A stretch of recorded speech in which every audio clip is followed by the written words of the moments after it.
Greetings, Warriors of Calradia. In this development update, we'll be taking a look at some recent and upcoming changes to the game, as well as the first batch of modding tools that we hope to share towards the end of this month. So, grab yourself a cup of tea, sit back, relax, and enjoy the video. Let's start by taking a look at the scene editor and some of its many tools. The scene editor is used by our level designers to create and edit all of the game's scenes, including the world map. The Terrain Select and Terrain Elevation tools allow modders to create terrains of various sizes and sculpt their geometry. With this menu, users can also export height and material maps or import new ones to the scene. With the Paint Terrain Layer tool, modders can then paint the terrain with various textures like desert sands, lush grass, or cobblestones. This tool can also be used to generate forests and farmlands with ease. Meanwhile, the Add Flora tool is much more controlled and is well suited for detail work, such as placing various rocks and vegetation. Add Entities allows modders to access the entire prefab pool of Bannerlord, as well as any new ones they have added to the game.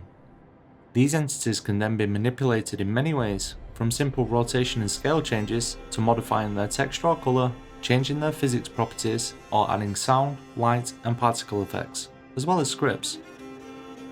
The Atmosphere editor allows modders to select from a number of preset atmospheres, or create new ones. Finally, the Global Illumination tool bakes pre-computed lighting values onto the scene to simulate realistic lighting conditions. Alongside the scene editor, we'll be sharing a number of other modding tools. The Mesh editor allows modders to import and export meshes and adjust some of their properties. The Material editor allows modders to create and define materials and their properties.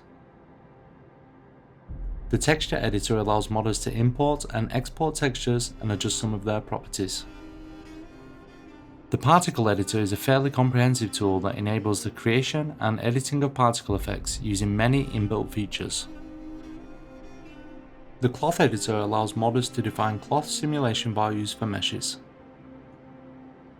Finally, the Model Viewer allows modders to review meshes, skins, and animations while allowing for multiple assets to be loaded together. We'll be sharing some basic documentation for these tools alongside their release, and we intend to expand this over time. Before we move on to take a look at the game, we would like to take a moment to thank our Modding Tools test group for their feedback and support in bringing these tools to release. So, with modding tools out of the way, let's move on to take a look at those game updates. By setting the block direction to auto in the options menu, players will no longer need to choose a direction using the keyboard or mouse to block enemy attacks in single player. Players will still need to press the block key for the system to try and find the closest threat, which in turn will automatically choose the correct block direction for the incoming attack. A huge number of formation AI changes, fixes and improvements have been made, so many that we can't cover them all in this video. To summarise, players should expect a much more efficient formation AI that employs tactics more accurately and that reacts and fights more effectively in field battles. All of these changes will be fully explained in the relevant patch notes.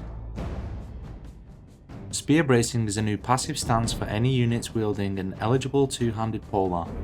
A braced polearm damages anything that comes into contact with it above a certain speed, using a similar damage formula to Couch Lancing. Currently, Spear Bracing is enabled in multiplayer only. Hooked Spears enable infantry to dismount riders with successful thrust attacks. Currently this mechanic is only available in single player, but we do hope to introduce it to multiplayer after it's been thoroughly tested. 2 new lamellar chest armors have been added to the Sturgian item pool. Both pieces are based on medieval Slavic armor designs and are adorned with brass fittings to give a unique visual style and flair. Alongside the new armors, 3 new Sturgian round shields have also been introduced to the game. These large, round, wooden shields feature an iron boss at the centre and take their influence from shields of the Viking Age. We hope you enjoyed the video and we look forward to reading your feedback in the comments section below. Thank you for watching and we hope to see you again next time.